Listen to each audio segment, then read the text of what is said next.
Bismillahirrahmanirrahim. Assalamualaikum warahmatullahi wabarakatuh.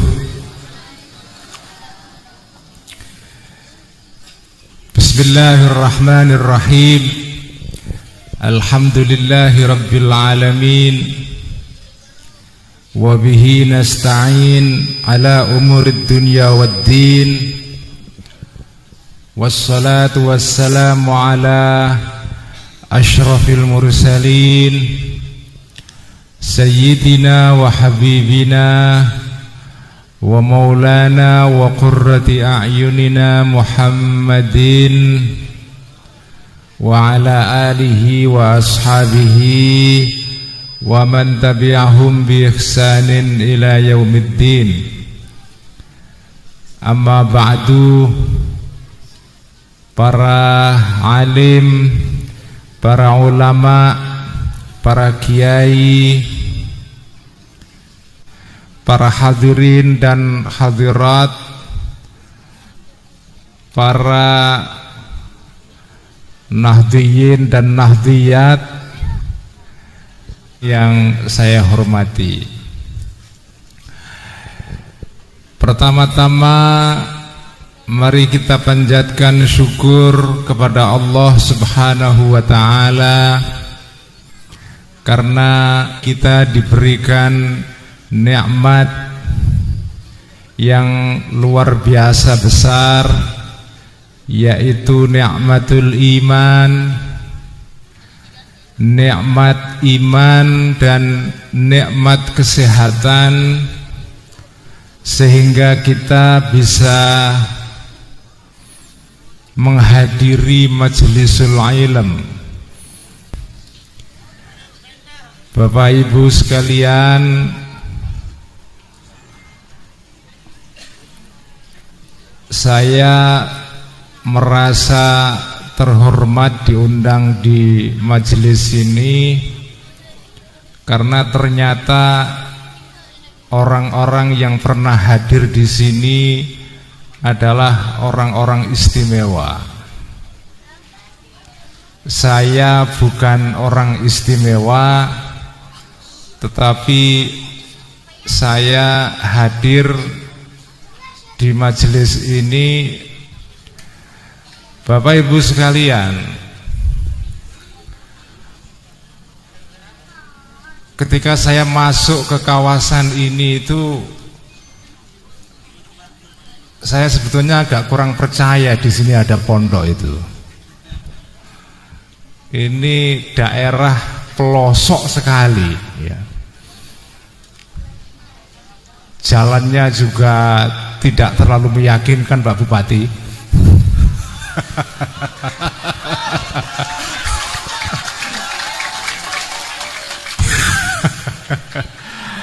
Jalannya kurang meyakinkan. Begitu saya masuk ke kawasan ini, baru saya percaya ternyata benar-benar ada pondok pesantren ini. Dan ini luar biasa Bapak Ibu sekalian, luar biasa, luar biasa. Dan buat saya menakjubkan ibu-ibu, kok bisa ada pondok pesantren di pelosok seperti ini?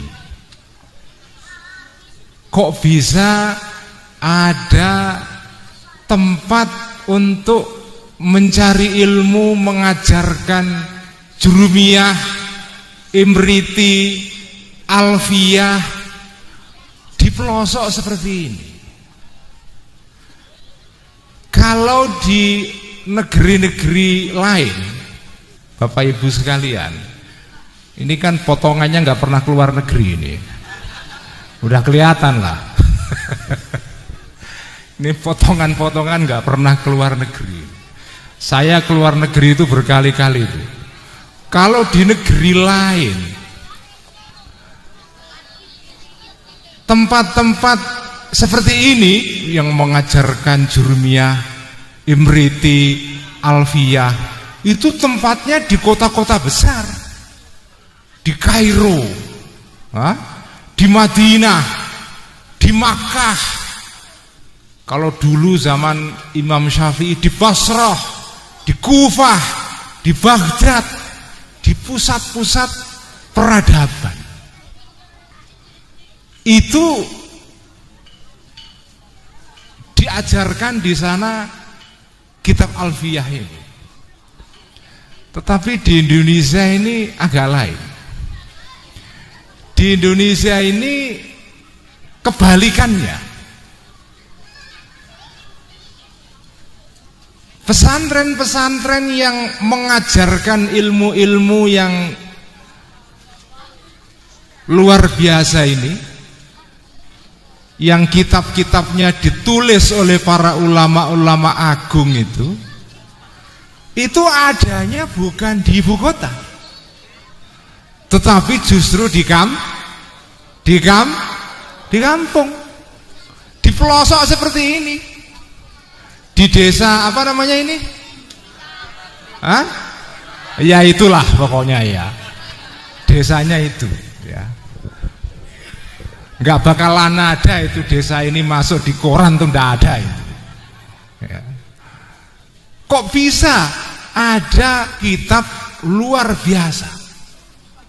biasa, tafsir yang tebalnya dalam edisi sekarang ini itu kira-kira mungkin sekitar hampir 32 atau 36 jilid. 36 jilid, tebalnya minta ampun. Namanya Tafsir Mafatihul Ghaib, karangan ulama besar dari Afghanistan sana ya, dari daerah namanya Balakh, namanya Fakhruddin Ar-Razi. Bapak ibu sekalian, bu ibu ini saya kasih tahu, itu ulama Masya Allah luar biasa, hidup pada abad ke-13 Masehi. Kok bisa dikutip kiai kampung itu gimana ceritanya itu? Kok bisa kiai kampung ngutip Fakhruddin Ar-Razi di desa seperti ini? Kalau mau tepuk tangan monggo.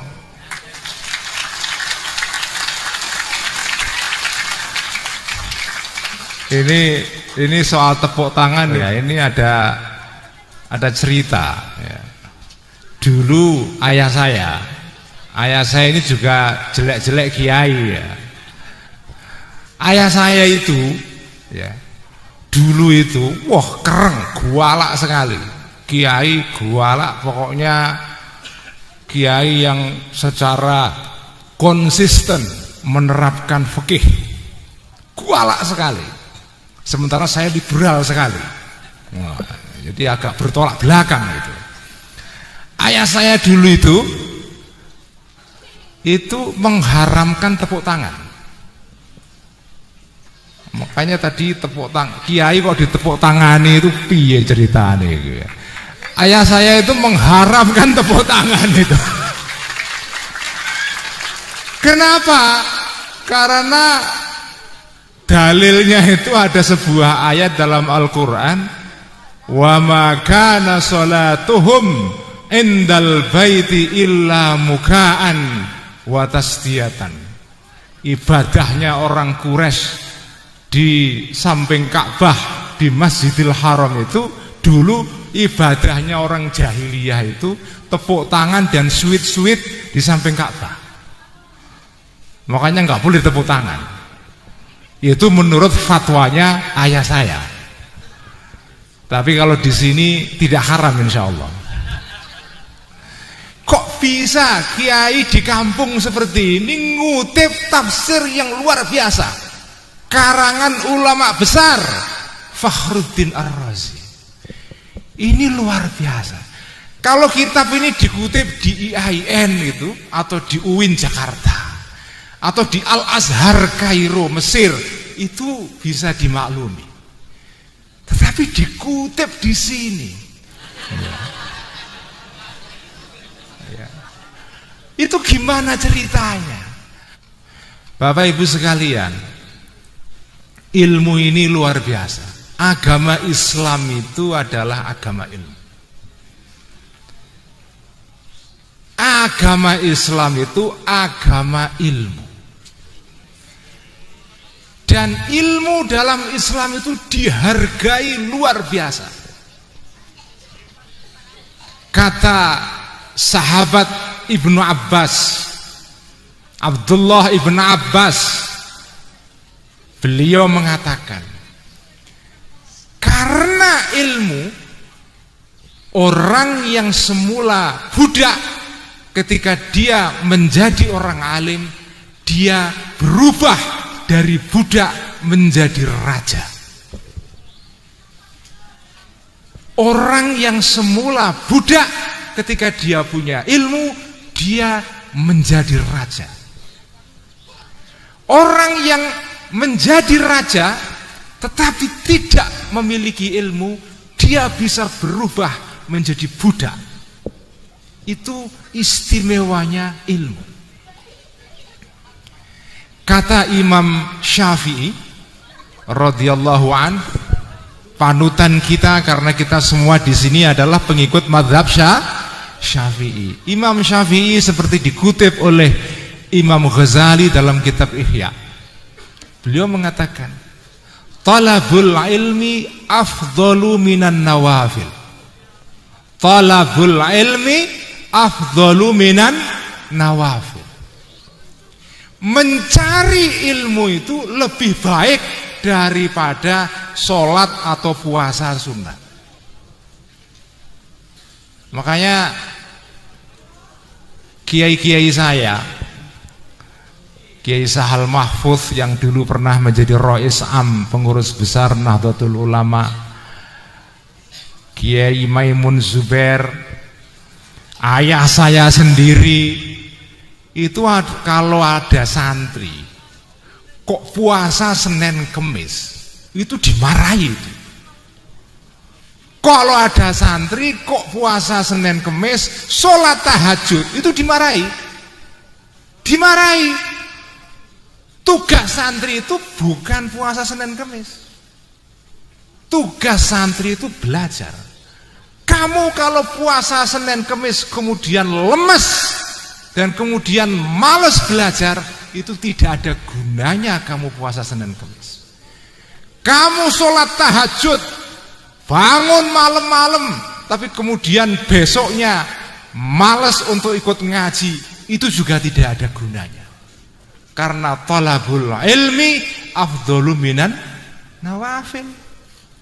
Makanya ada kiai-kiai itu tidak suka kalau santrinya puasa ngerowot. Tahu puasa ngerowot ya? Tahu ya? Puasa ngerowot itu tirakat. Wah, tirakat supaya bisa terbang ya. Supaya kalau lihat gadis langsung bisa, wah, begini langsung ting, wah, langsung jatuh hati. Wah, itu semua nggak boleh itu. Kiai saya itu paling benci kalau ada santri kok Senin sering hobinya puasa Senin Kemis. Termasuk puasa Dalailul Khairat, itu juga dilarang. Puasa 3 tahun sambil membaca kitab Dalailul Khairat. Tapi ini salah satu mazhab kiai ya, karena kiai itu macam-macam. Kiai itu beda-beda. Ada kiai yang mazhabnya memang ya suka puasa. Ya, ada itu. Di keluarga saya itu juga ada jenis keluarga saya kiai-kiai yang juga puasa, suka puasa. Puasa Dalailul Khairat. Tapi kalau ayah saya, Kiai Sahal, Kiai Maimun Zubair, itu semua mereka tidak suka. Orang kalau belajar menjadi santri, tugasnya adalah thalabul ilm. Kalau thalabul ilm itu ya harus cari ilmu.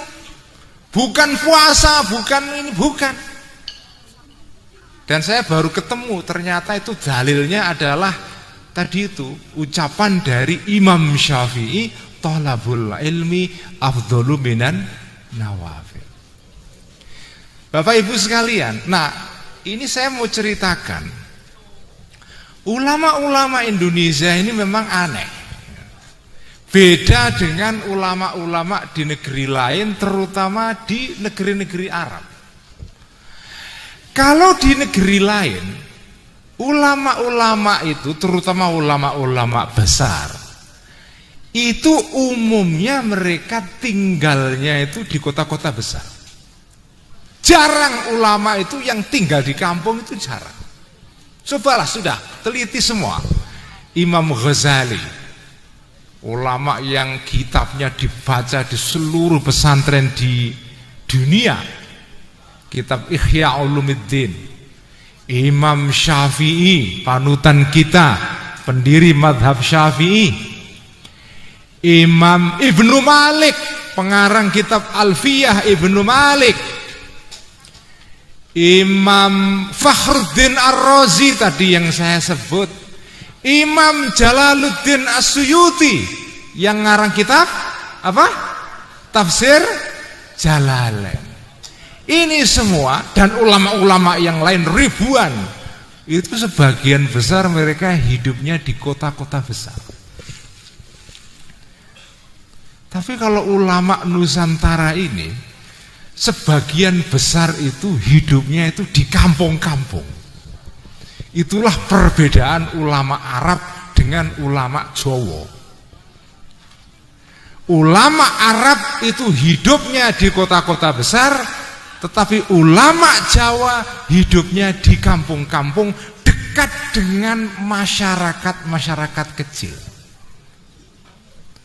Makanya ketika saya ditelepon, Mas Ulil mau nggak datang ke kampung?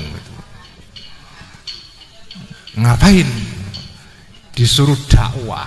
Wah, saya ini bukan ulama, Bapak Ibu sekalian ya, bukan ulama dan bukan penceramah dan tidak biasa dakwah di kampung begini ini.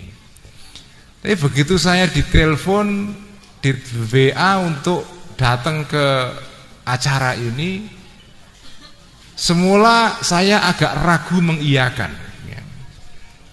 Tapi kemudian saya iyakan dengan niat, ya, dengan niat.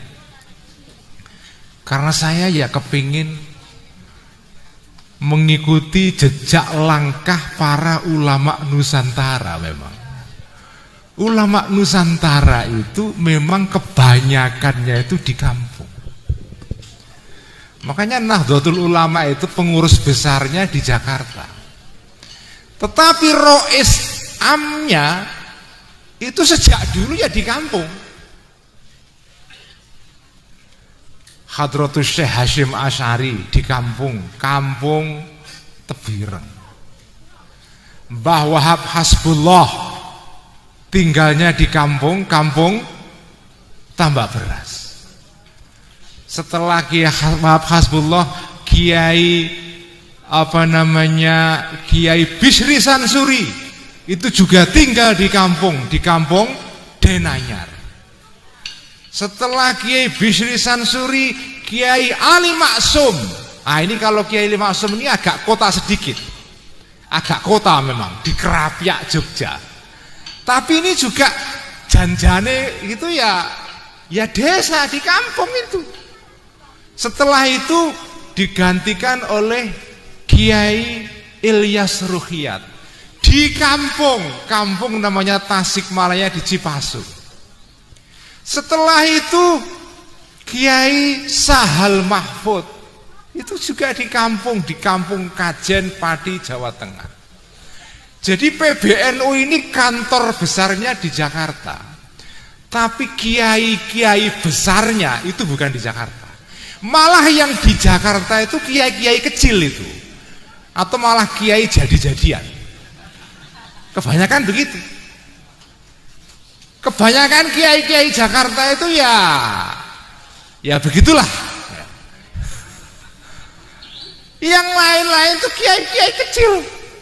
Kiai-kiai besarnya NU itu semua di kampung. Makanya saya datang ke sini itu niatnya ya memang kalau mau jadi orang NU ya harus ke kampung. Dan ini luar biasa.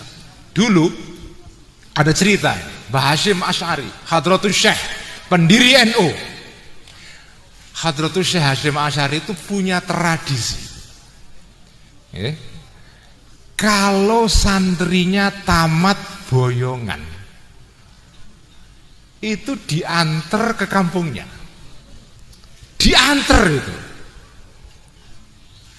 Apakah ada dosen di kampus yang nganter mahasiswanya wisuda diantar ke kampung? Ada nggak? Ada nggak? Kalau ada ya mungkin ada pamrihnya. Ada pamrihnya. Nggak ada. Hadratus Syekh Hasyim Asy'ari itu kalau ada santrinya boyongan itu diantar. Salah satu santri beliau yang diantar sampai ke kampungnya itu adalah guru saya sendiri atau bapak dari guru saya, seorang kiai dari Hajen Padi. Itu namanya Kiai Thohir bin Nawawi. Kiai Thohir bin Nawawi itu bapaknya Kiai Mu'adz Thohir yang sekarang menjadi salah satu ketua PBNU.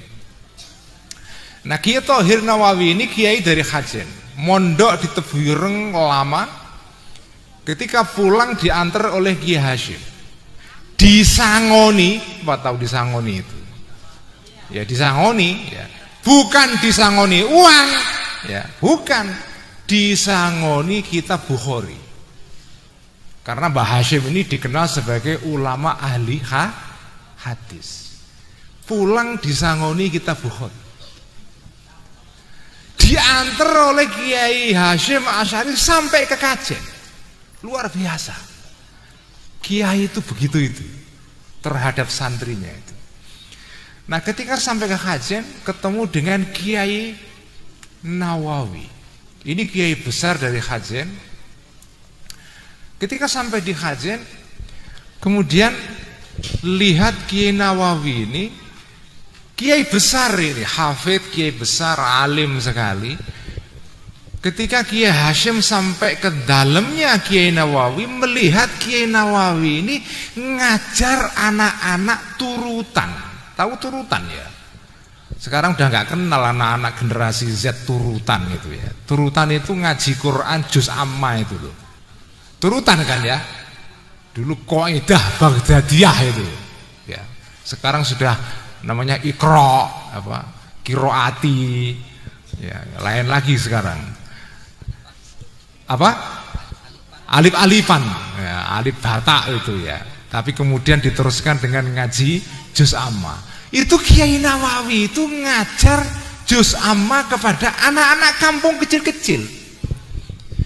Lalu Mbah Hasyim nangis melihat itu. Nangis beliau. Kenapa nangis? Karena beliau tahu Kiai Nawawi ini alim sekali. Kok masih mau ngajar anak-anak juz amma? Masya Allah. Dan inilah tradisi ulama kita itu. Inilah yang membedakan antara ulama dengan sarjana. Mohon maaf ini ya. Kalau di sini banyak sarjana kesinggung ya nggak apa-apa. Saya juga sarjana. Bedanya ulama dengan sarjana di sini. Ulama itu ndak, terutama kalau ulama yang kiai, karena beda antara ulama dengan kiai itu. Ulama itu ya majelis ulama, itu ulama itu. Tapi kalau kiai ini beda. Kiai ini ulama tapi plus tadi itu mau ngaji untuk orang-orang kampung ini. Nah, ini bedanya kiai atau ulama kiai dengan para sarjana. Mereka ini mau ngajar untuk orang-orang awam sampai di kampung-kampung. Makanya Bapak Ibu sekalian, saya ini sudah menjelajah negara-negara Arab. Kalau urusan meresapnya Islam ke dalam penduduk setempat, itu Islam itu jauh lebih meresap di Indonesia ketimbang di negeri-negeri Arab. Oke? Di Indonesia itu Islam itu meresap sekali sampai ke bawah-bawah. Kenapa? Karena salah satu alasannya tadi itu, kiai-kiainya itu mau tinggal di dusun-dusun, di kampung-kampung, mendirikan pondok pesantren di pelosok. Bapak Ibu sekalian, kalau sampean itu kenal ilmu namanya ilmu marketing. Ilmu apa? Marketing. Apa itu marketing itu? Pemasaran. Kalau sampean tahu ilmu marketing, itu tidak masuk akal. Bikin lembaga pendidikan kok di pelosok seperti ini, pinggir sawah, itu tidak masuk akal itu. Tidak ada ilmunya itu. Kalau sampean mau bikin lembaga pendidikan, itu kan kepengennya laku, kepengennya laris. Nah kalau sampean mau lembaga pendidikannya laris, itu ya harus di tempat-tempat yang strategis. Tetapi ulama kita ini ilmunya ilmu anti marketing. Nah, ilmunya itu justru melawan marketing. Lihat itu, semua pondok-pondok pesantren di seluruh Indonesia, terutama di Jawa, itu kalau di marketingi, ya, di ilmoni marketing itu tidak masuk blas. Pondok Tebuireng yang didirikan oleh Hadratus Syekh Hasyim Asy'ari itu didirikan dulu, sekarang sudah rame. Dulu ketika didirikan pertama kali Pondok Tebuireng itu di pinggir sungai, di tempat para preman-preman, pencoleng-pencoleng, orang-orang jahat di sekitar pabrik tebu cukir situ. Kalau orang mau mendirikan pondok di situ itu tidak ada, orang mau ke situ itu tidak ada. Tapi didirikan pondok di situ. Saya beri contoh lain. Ini ada pondok yang aneh sekali. Ini pondok di Banyuwangi, di Blok Agung, namanya Pondok Darussalam. Didirikan oleh Kiai Syafa'at. Pondok ini itu didirikan dulunya, ya, pada tahun sekitar 50-an. Itu didirikan di tengah sawah. Kalau pakai bahasa Jawa Wetan, saya ini dari Wetan ya, namanya Gung Liwang Liwong. Nah, tahu Gung Liwang Liwong itu? Di tengah sawah, jauh dari penduduk, dekat dengan para jin. Ya, ini Pondok Darussalam didirikan oleh Kiai Syafa'at itu di tengah sawah, dari rumah penduduk itu jauh sekali. Kalau diukur dengan ilmu marketing, Bapak Ibu sekalian, itu tidak bakalan laku itu. Sekarang pondok ini itu santrinya 15.000.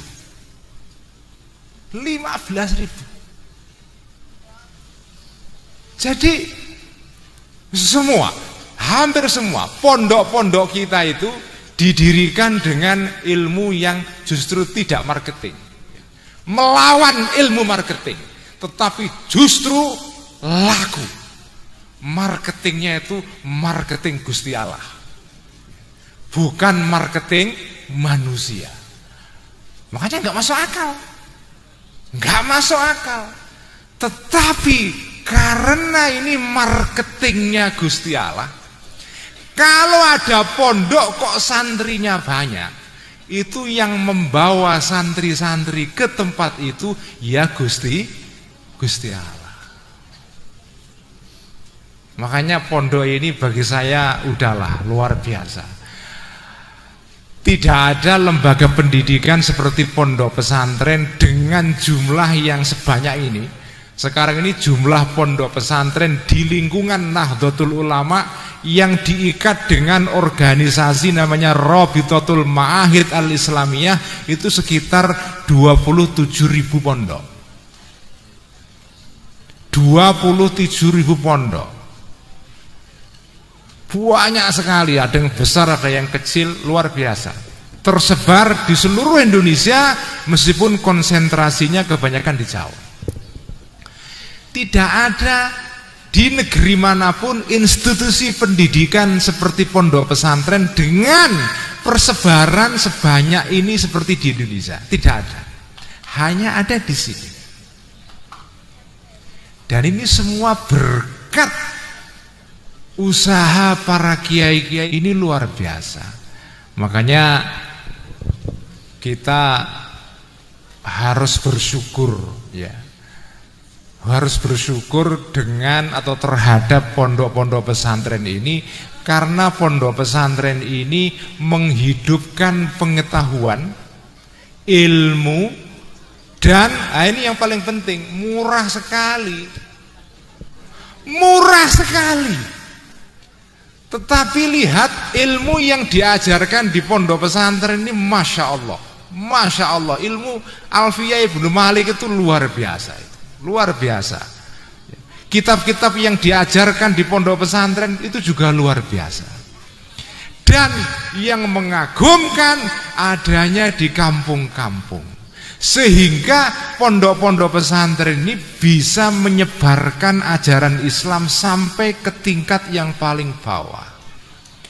Saya pernah bertemu dengan, ketika saya haji 2 tahun lalu, itu saya kalau haji itu ya, kalau umroh itu saya punya hobi, saya itu keliling di toko-toko di sekitar Masjidil Haram dan Madinah ya.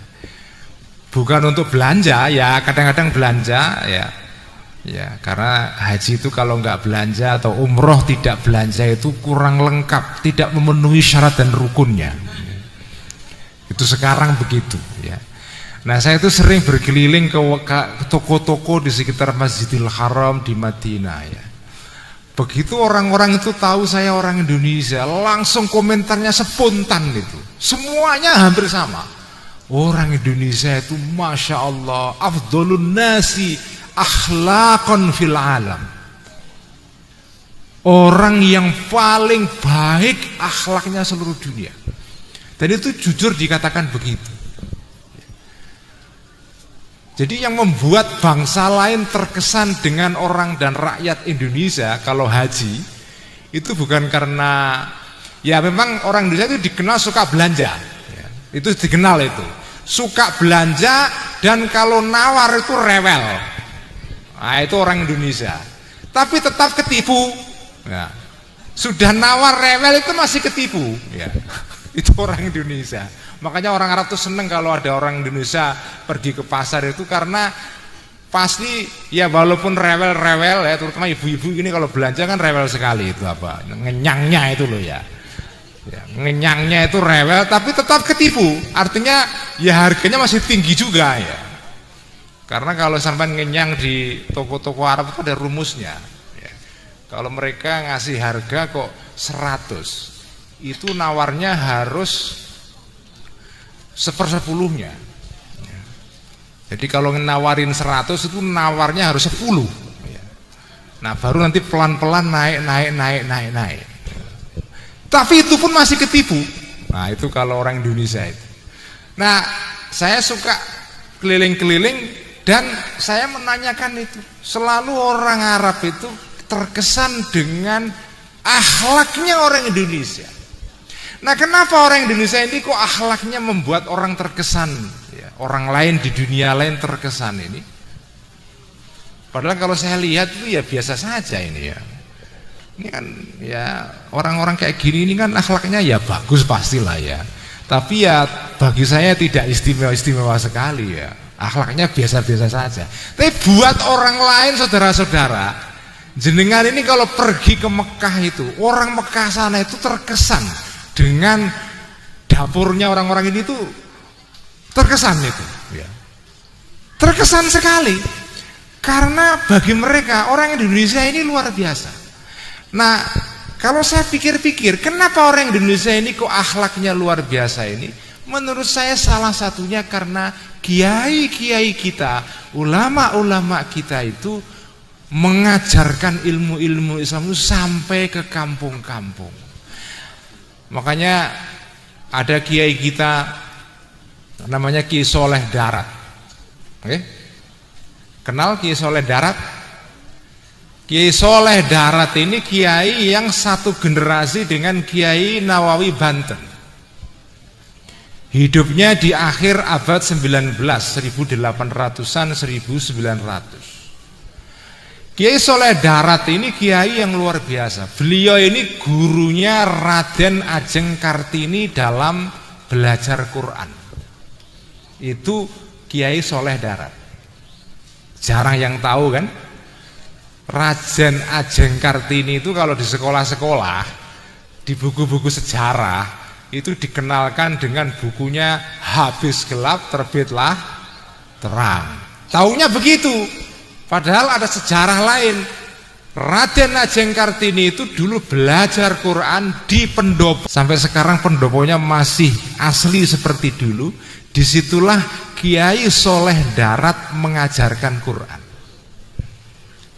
Nah, atas usulan Raden Ajeng Kartini ini, kemudian Kiai Soleh diminta untuk menerjemahkan Quran dalam bahasa Jawa dan sekaligus menulis tafsirnya. Makanya Kiai Soleh Darat ini termasuk kiai pertama yang nulis tafsir Quran dalam bahasa Jawa. Dan akhirnya tafsirnya terbit dengan judul Faidur Rahman.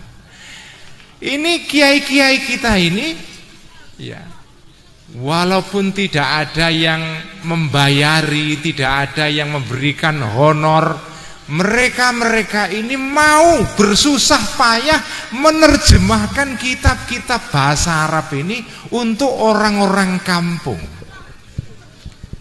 Setelah generasi Kiai Soleh Darat, ada kiai namanya Kiai Bisri Mustafa dari Rembang. Raden Ajeng Kartini dimakamkan di Rembang.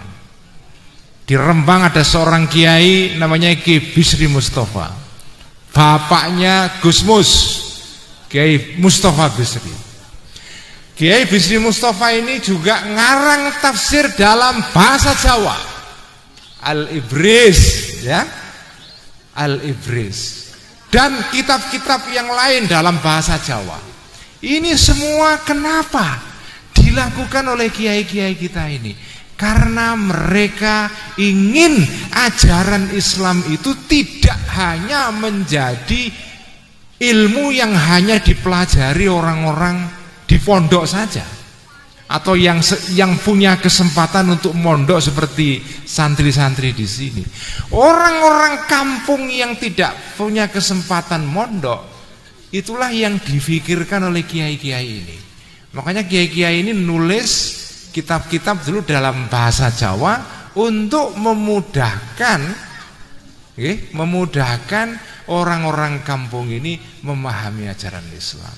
Makanya kita harus bersyukur kepada kiai-kiai kita ini, termasuk masyayikh yang mendirikan pondok pesantren ini, karena berkat merekalah Islam tersebar di seluruh Indonesia. Dan ini sebagai penutup ceramah saya, ya, sebagai penutup ceramah saya, kiai-kiai kita ini, Bapak Ibu sekalian, itu istimewa sekali. Kiai-kiai kita ini ngajarkan ilmu sumbernya dari kitab-kitab Arab. Oke? Dari kitab-kitab Arab. Tetapi kitab-kitab Arab ini tidak semuanya cocok dengan kondisi Indonesia. Tidak semua. Makanya kiai-kiai ini berusaha membuat kitab-kitab dalam bahasa Arab ini cocok dengan keadaan di Indonesia. Karena kalau ajaran Islam ini tidak disesuaikan, apa istilahnya kalau anak-anak kampus itu dikontekstualisasikan dengan keadaan di negeri ini, di Jawa ini terutama, itu ya susah akan diterima oleh masyarakat Jawa. Dan tugas-tugas kiai itu antara lain adalah membuat kitab-kitab berbahasa Arab ini diajarkan kepada masyarakat Jawa, masyarakat Nusantara, dan ajarannya disesuaikan dengan keadaan di Nusantara. Nah, ini bagi saya luar biasa. Inilah keistimewaan kiai-kiai kita, mereka melakukan penyesuaian isi kitab dengan keadaan setempat. Dan ini salah satu keistimewaan kiai-kiai kita, kiai-kiai Nusantara. Berkat mereka lah kemudian kitab-kitab dan ajaran-ajaran Islam ini bisa diterima dengan mulus, diterima dengan baik oleh masyarakat kita. Saya berikan contoh ya.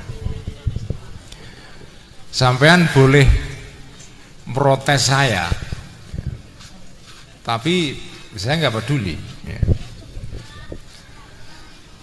Jenengan semua kenal lah Kiai Maimun Zubair ya, sarang almarhum. Ini kiai besar luar biasa. Kalau sampean baca kitab kuning itu, kitab-kitab yang diajarkan di pondok pesantren itu kan menurut aturan fikih itu kan tidak boleh laki-laki yang tidak mahram itu salaman jabat tangan dengan perempuan yang tidak muhrim. Nggak boleh kan? Betul? Nggak boleh. Nggak boleh. Perempuan yang tidak muhrim tidak boleh jabat tangan dengan laki-laki yang bukan muhrimnya. Tetapi itu lihat kalau jenengan bertamu ke Mbah Maimun. Di sini ada yang pernah sowan ke Mbah Maimun? Angkat tangan kalau ada yang pernah. Enggak ada ya, memang dusun sekali ini memang ya. Kalau ada yang pernah sowan ke Kiai Maimun, atau enggak usah Kiai Maimun lagi, Said Agil Sirot, tahu ya? Kalau nggak ada yang tahu ya kebangetan ini apa-apa ini. Sampean kalau sowan ke Kiai Said Agil Siros atau Kiai Maimun Zubair atau ke Kiai Mustafa Bisri Gusmus, itu banyak sekali tamu-tamu perempuan yang jabat tangan dengan beliau-beliau. Kalau menurut fikihnya gimana? Kira-kira gimana? Haram atau tidak? Haram. Loh, kenapa kok kiai-kiai kita kok melanggar isi kitab itu? Kenapa itu? Ini baru satu contoh ini. Contoh yang lebih istimewa lagi, ini Sunan Kudus. Sunan Kudus itu dulu pernah melarang orang-orang Islam pada saat Idul Adha menyembelih sapi. Karena pada saat itu abad 16 1500 di Kudus itu mayoritas orang Hindu. Nah, Sunan Kudus demi menghormati perasaan orang-orang Hindu melarang orang-orang Islam ini untuk menyembelih dan mengkonsumsi daging sapi. Makanya sampai sekarang ini di Kudus itu tidak ada orang atau masih jarang makan daging sapi, itu masih jarang. Menghormati warisannya Sunan Kudus. Di sana hanya di kota Kudus ada sate, itu sate kebo. Itu di Kudus itu. Ada sate, itu sate kerbau. Itu di Kudus. Nah, pertanyaannya, apakah tidak melanggar Quran? Wong sapi itu halal. Quran mengatakan kulu washrabu, makanlah segala hal yang dihalalkan agama. Sapi itu dihalalkan. Apakah Sunan Kudus melanggar ajaran Quran? Tidak. Karena di dalam ajaran Islam ini ya ada hukum fikih, ada hukum fikih, ada fiqhul ahkam, dan ada namanya fiqhud dakwah. Nah, ini penting sekali. Ini buat para santri-santri yang akan jadi calon kiai-kiai di kampung-kampung nanti. Ini penting. Ada namanya fiqhul ahkam dan ada namanya fiqhud dakwah.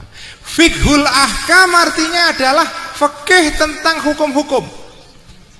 Hukumnya sapi ya halal. Hukumnya jabat tangan di antara orang-orang yang tidak muhrim ya haram. Tetapi ada namanya fiqhud dakwah. Fikih untuk bagaimana mendakwai orang-orang. Orang-orang itu kalau didakwai sesuatu kok langsung didakwai sesuatu yang dianggap aneh sama sekali, itu nggak mau ikut gitu.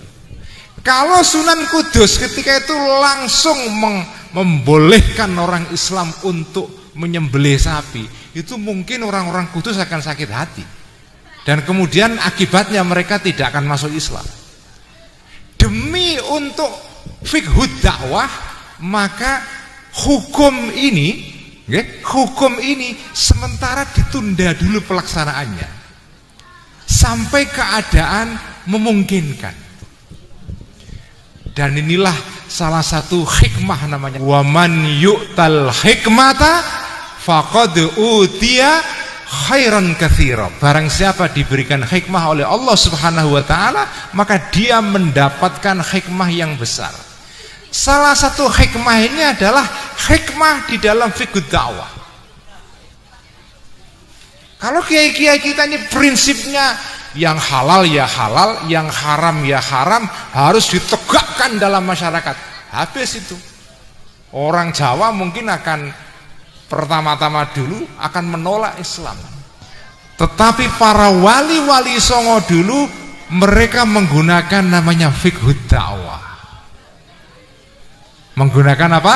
Fiqhud dakwah. Dan ini tidak kalah penting daripada fiqhul ahkam.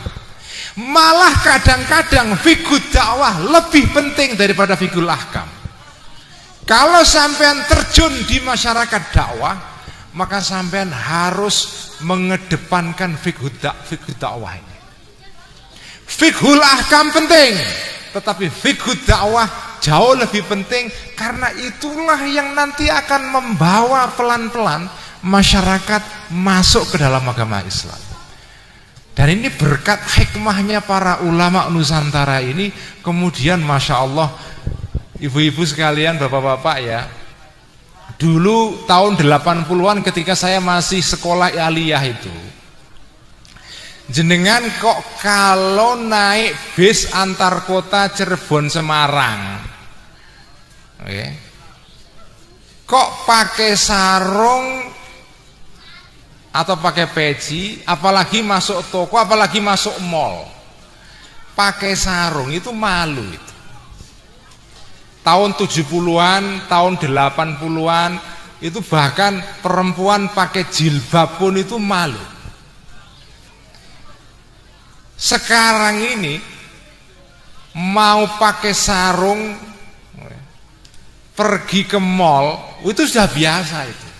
Pakai peci masuk ke mall biasa sudah. Sekarang ini simbol-simbol keislaman ini pelan-pelan mulai masuk ke semua ruang-ruang dalam masyarakat. Dan Islam kemudian diterima dengan legowo oleh masyarakat, tidak ada penolakan. Ini kenapa? Karena hikmah dakwahnya para kiai-kiai ini. Kalau kiai-kiai kita ini menggunakan fiqhul ahkam murni, saya jamin Islam di Indonesia tidak berkembang seluas seperti sekarang. Saya jamin. Tetapi karena ada fiqhud dakwah, maka Islam di Indonesia berkembang dengan seperti ini. Karena apa? Karena penting. Penting mengambil hatinya masyarakat. Bahkan dalam Al-Quran, di dalam Al-Quran ada ajaran, salah satu asnafuz zakah ats-tsamaniyah, orang-orang yang berhak menerima zakat itu adalah apa namanya? Al-mu'allafati qulubuhum. Innamas shadaqatu lil fuqara'i wal masakina wal masakini wal amilina 'alaiha wal muallafati wa fir riqabi wa fi sabilillahi wa ibnis sabil. Wal muallafati qulubuhum. Artinya apa? Orang-orang itu harus diperlunak, ditarik hatinya supaya tertarik kepada Islam. Antara lain apa? Diberikan zakat, diberikan sedekah. Dan kalau kita dakwah, kita juga mendakwai mereka dengan pendekatan al-muallafati qulubuhum. Orang-orang yang diharapkan hatinya itu tertarik kepada Islam. Kalau sampean itu mendakwai mereka tidak dengan pendekatan al-muallafati qulubuhum, ya mereka akan menjauhi kita. Nah, itulah pentingnya dakwah sekarang ini. Dakwahnya sudah pakai podcast. Wah, podcast. Ibu-ibu tahu podcast itu? Nggak tahu ini pasti. Podcast itu sekarang itu dakwah kita sekarang pakai podcast, pakai film, ya. Dakwah pakai novel, pakai syair, pakai musik. Ya. Wah, musik haram. Ya, haram itu fiqhul ahkamnya. Fiqhud dakwahnya bisa beda. Fiqhud dakwahnya bisa beda. Inilah Bapak Ibu sekalian, saya nggak mau berpanjang-panjang. Semoga kita semua bisa meneladani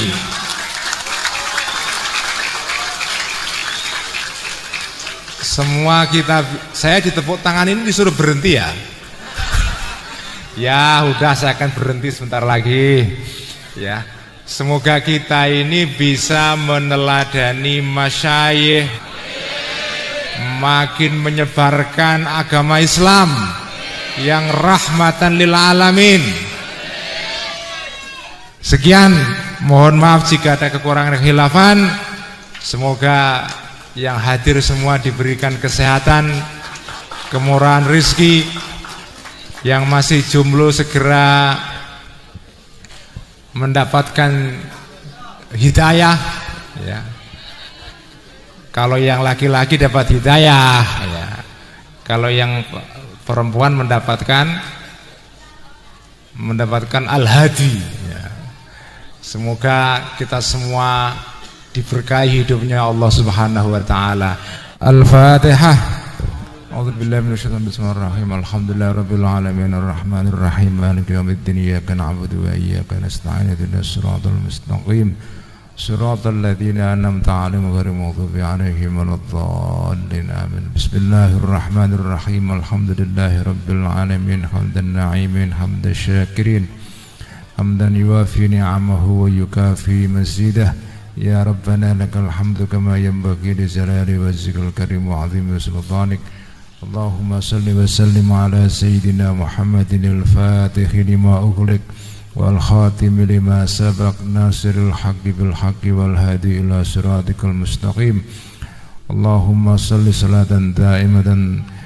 Allahumma salli ala sayyidina Muhammadin salatan wa salaman tunjina bihima min jami'il ahwali wal afat wa taqdilana bihima jami'al hajat wa tutahhiruna bihima min jami'is sayyi'at wa tarfa'una bihima 'indaka 'ala darajat wa tuballighuna bihima qasal ghayat min jami'il khairati fil hayati wa ba'dal mamat. Allahumma rabbana zalamna anfusana wa illam taghfir lana wa tarhamna lanakunanna minal khasirin. Faghfir lana warhamna ya Rahman ya Rahim. Allahumma ighfir lana wa liwalidina warhamhum kama rabbawna shighara. Allahumma tawwil a'marana wa sakhir jasadana wa hassin a'malana wa sallim dinana wa sallim imanana wa sallim qulubana wa sallim auladana wa sallim azwajana wa sallim azwajana wa sallim auladana wa sallim walidina wa sallim masyayikhana wa sallim أصدقائنا وسلم طلابنا وتلامذتنا وسلم بلدتنا بلدة إندونيسيا وسلم علماءنا ورؤسانا وسلم جمعيتنا جمعية نهضة العلماء وسلم معاهدنا ومدارسنا وقضي حوائجنا في الدين والدنيا والآخرة. اللهم أصلح لنا ديننا الذي وعصمة أمرنا وأصلح ديننا التي فيها معاشنا واجعل الحياة زيادة لنا في كل خير.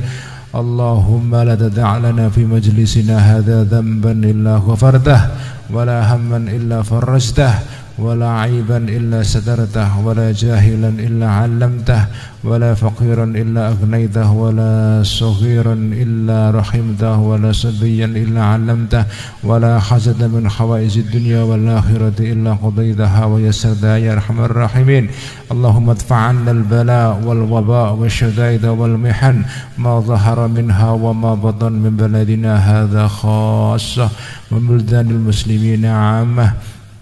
اللهم انصر إخواننا في فلسطين، اللهم انصر إسلامنا في فلسطين، اللهم انصر إخواننا في فلسطين، اللهم أعز الإسلام والمسلمين، اللهم أعز الإسلام والمسلمين، اللهم أعز الإسلام والمسلمين وأعلي كلمة الدين. ربنا هب لنا من أزواجنا وذرياتنا قرة أعين واجعلنا للمتقين إماما. ربنا آتنا في الدنيا حسنة وفي الآخرة حسنة وقنا عذاب النار. رب اختم لنا بخاتمة السعادة أجمعين. وصلى الله على سيدنا محمد وعلى آله وصحبه أجمعين. سبحان ربك رب العزة عما يصفون والسلام على المرسلين والحمد لله رب العالمين. والله الموفق إلى أقوم الطريق. السلام عليكم warahmatullahi wabarakatuh.